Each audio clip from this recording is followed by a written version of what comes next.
What's going on, people? This is not a video that I wanted to be making at all. Just getting some stuff out the van to take back in the house with us. So the van is home, safe and sound. Just make sure I lock that. Yep.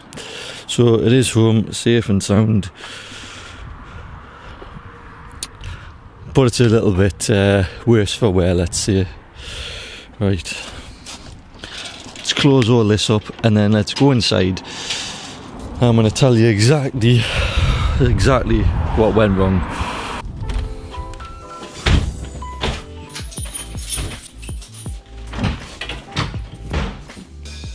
Let's get my priorities straight first though.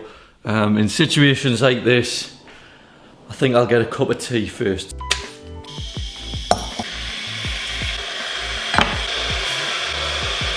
I'm sure you have all probably had that conversation with a friend or a family member about like what you'd do if you won the lottery or something like that, like what would you spend the money on? And I've always said to my friends and family, if I won the lottery or something like that, I mean I don't put it on so I'm never going to win, but if it did happen in some miracle way, the first thing I would do is I would have a cup of tea, because I'd want to have a sit down and a think about how I was going to, you know, use the money to better not only myself and my family, but as many people as I could as well.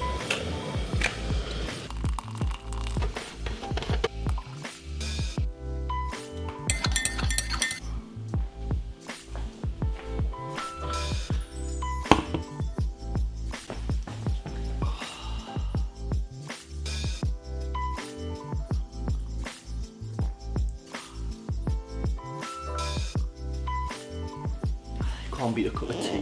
Right, so what happened is probably what you guys are asking. Just so you already know, this is not going to be the most exciting video in the world visually, because I'm pretty much just going to be sitting here telling the story. So as you can probably tell already, there is an issue with the van, which has been my daily driver for a little while now. I'm not a mechanic by any stretch of the imagination. I know a little bit where I would like to say I'd normally be able to diagnose where the problem is or what the problem is. But I think in this instance, once you hear the story, there's a few things that it probably could be, and without getting them checked out properly by somebody who knows exactly what they're doing, I don't want to jump to any conclusions.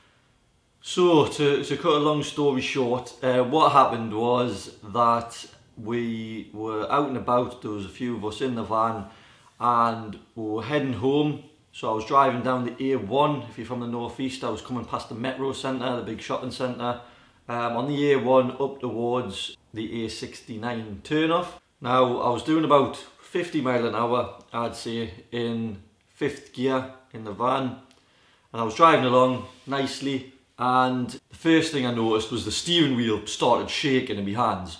So I thought, you know, I've got a puncture. I thought, oh great, you know, front end puncture. So I let go of the wheel and it was as straight as a die. There was no like pull left or right. Normally if you had like a flat tire or something, you would expect it to pull one way or another. So I pressed the throttle pedal again just to see if I could get that vibration, just to do it again, to see if I could narrow down where it was. And I noticed suddenly that there was a big loss of power. So I initially thought this is the turbo on the way out here. Now being on the A1, at this point where I was, there's nowhere to pull over. I was actually heading over like a big bridge. If you know the A1 area, there's a big like B&Q as you look down on your right hand side. And it's uphill as well. So I was driving along and I thought if I can just get it up to the top of this hill here, there's a slip road and I'll be able to pull off somewhere there and it'll be a lot safer. So as I was going up the hill though, the van started losing power like big time.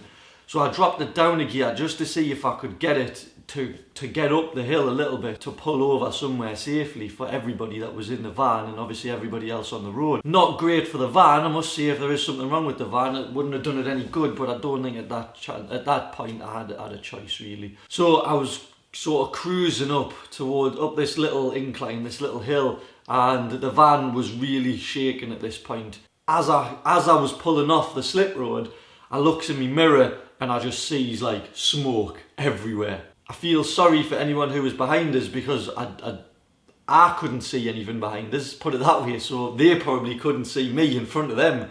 There was that much smoke. So I pulls over and I turned the van off. So I turned the van off as I was like coming to a stop, and I put the clutch in and knocked it out of gear. And when I did that, this was something that surprised us. The van sort of started revving and it like redlined pretty much.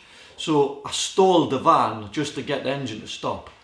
And I got everybody out of the van as quickly as possible because I honestly thought straight away, lots of smoke, I thought this is going to set on fire. So everybody dove out the van onto the side of the road. We stood behind the central, the bollard, the barrier, and there's a big concrete wall where we stood, where we stopped. So at this point, I let the van and all the smoke and everything like that settle for a minute or so, and I goes round to open the bonnet, expecting there to be like clouds of smoke coming out of the bonnet. Opens the bonnet, and nothing. The bonnet looked, the engine looked absolutely fine in all honesty. There was no noticeable issue there. However, I could see quite a bit of oil. Never a good sign. But everything looked pretty much intact, and at that point I thought it's going to be best. I'm not going to be able to drive this any further. We need to get it towed home.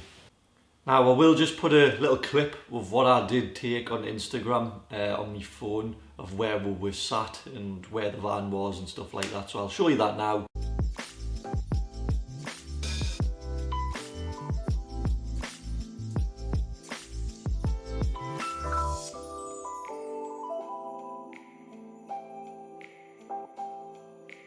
So at this point, we're a little bit stranded. I don't live too far away from where we were. So there was 3 of us in the van. There was a friend of mine, my dad and myself.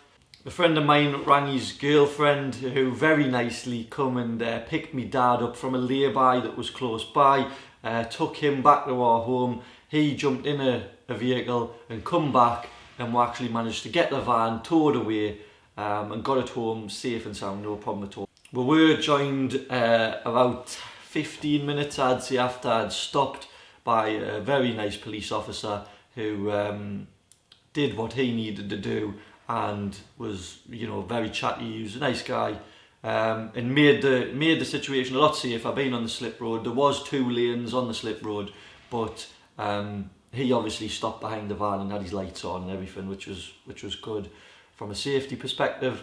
So massive shout out to me dad, me friend's girlfriend for picking me dad up and getting him home, and everyone involved really, just making it as safe, and nobody was panicking, everyone was really calm. Do you know what, it was a blessing that I had people with us in the van and there was people there to help us out.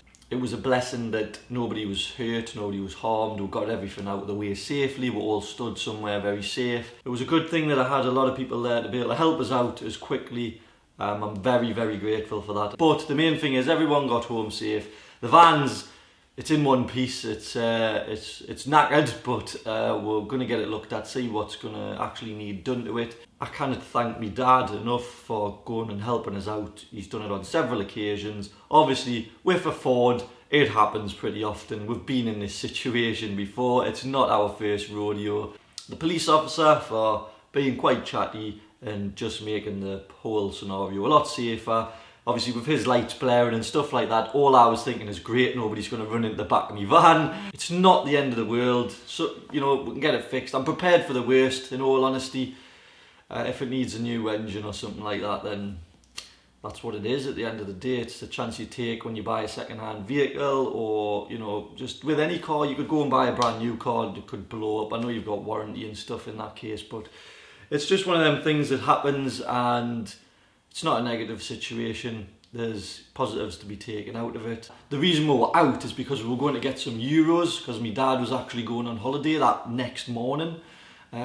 So if it had been a day later, I probably would have been stuck and I would have had to ring a recovery company. I do have like a breakdown recovery thing on my insurance anyway, but with we're being so close to home, it would have probably taken longer to ring them and get them to take us home than it would have us sorting it out ourselves. When I did get the van back home, obviously I wanted to have a little bit of a look about myself, see if we could find out what was wrong, whether it was something simple or whether it was going to need looking into a little bit further. So took the airbox off, found lots of oil sitting on the top of the engine, which isn't a good thing. I did start the van, so it does start. and there was a tiny little bit of smoke come out the back of the exhaust, not a great deal, and it was running a little bit lumpy, and when I was putting a few revs on, it sounded smooth as out. However, no, this is a big however, the engine is like vibrating really badly, as if there's an engine mount or something just like missing. There's nothing holding it, you know, it's nothing holding the engine in place as such. Had a quick look underneath, couldn't really see anything that was noticeable when the engine was running. I didn't have it running too long, less than a minute to be honest with you, as I had a quick look round. Didn't want to run it too much because if it's injectors or something like that, definitely don't think that's a good idea. So the plan is, I'm not selling the van, I'm not getting rid of it or anything like that. If it needs an engine, it's going to get an engine. It's not put us off these vans at all. I don't think it was anything that could have been avoided in all honesty, because it had just had a full service.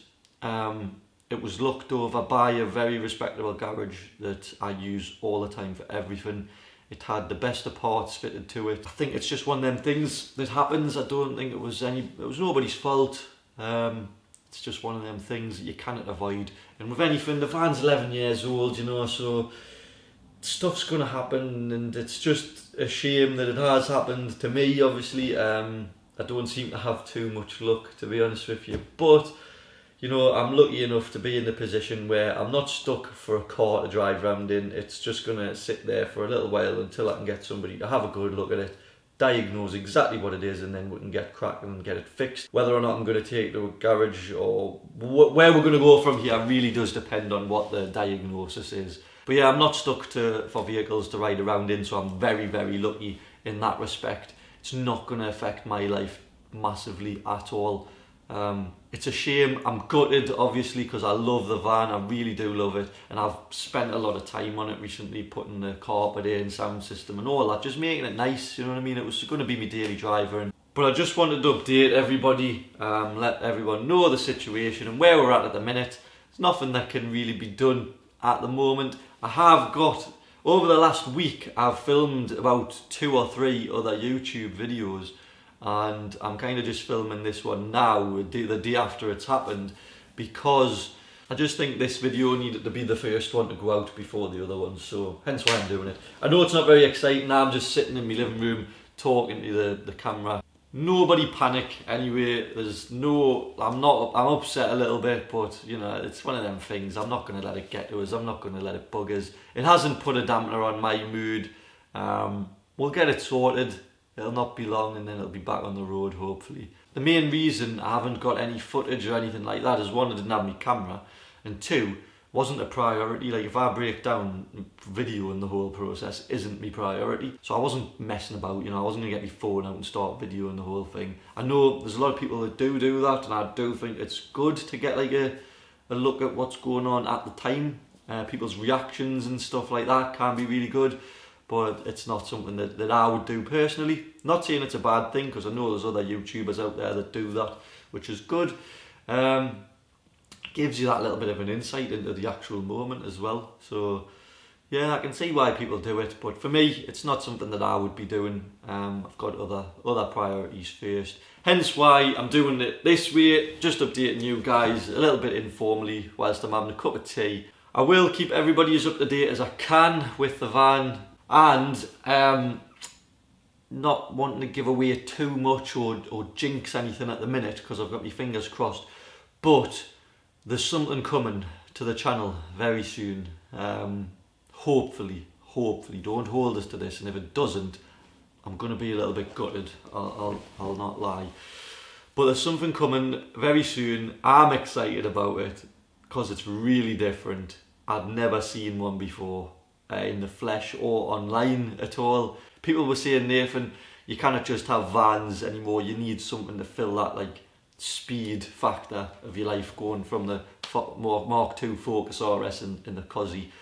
And I wasn't really too fussed, to be honest with you. It wasn't the end of the world for me.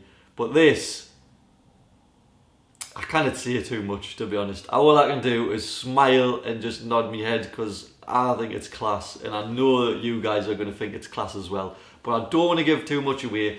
As a fact, I don't want to give anything away because I don't want to jinx it. And if it doesn't happen, then I'm going to look like a right tool, aren't I? I wasn't even going to mention it, in all honesty, but I'm hoping that it is going to come through. I think everything will be right and we'll get some good videos coming. And like I say, I think it's going to be a good hit with you guys. So it'll be on Instagram, it'll be on YouTube soon. So subscribe for future videos.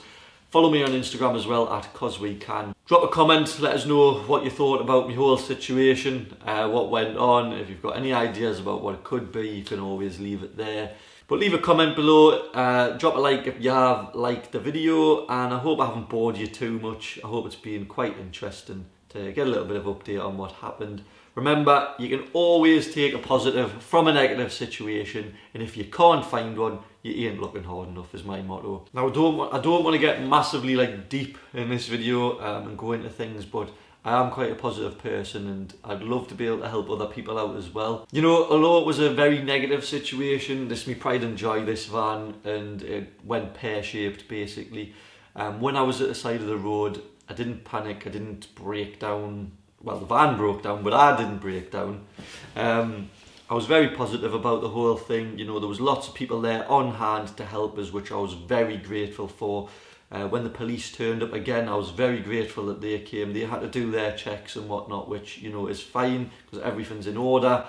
But just having them there as well just put my mind at rest, knowing that safety-wise, you know, everything was as good as it could have been. And it just goes to show that, you know, in life, no matter what happens to you, it's about perspective and how you choose to view things.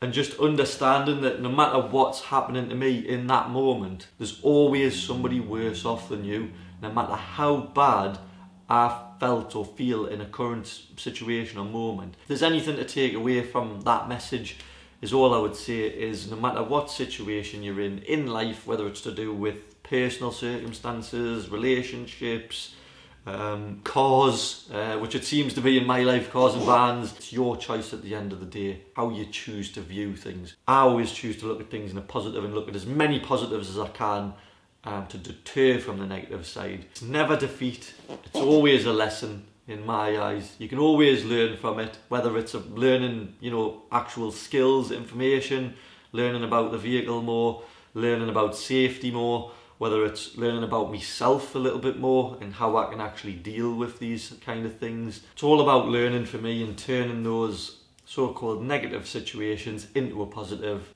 Remember to hit us up on Instagram as well if you want to, at @CosWeCan. I hope you guys have enjoyed this video. I hope I haven't been too boring. I hope it's been a little bit interesting, getting a little bit of an insight into what happened to the van on the day. I will keep everybody as up to date as possible about what happens with the van, what the actual issue was. Thank you very much for watching this video if you've made it this far, because I really do appreciate everybody who takes time out of their day to watch my videos. Leave a comment, like. Same thing goes on Instagram. Everyone who's following, thank you very much. Everyone who interacts, posts, likes, shares, and all that sort of stuff, I really do appreciate it. And I hope everybody enjoys the rest of their day. Have a fantastic week.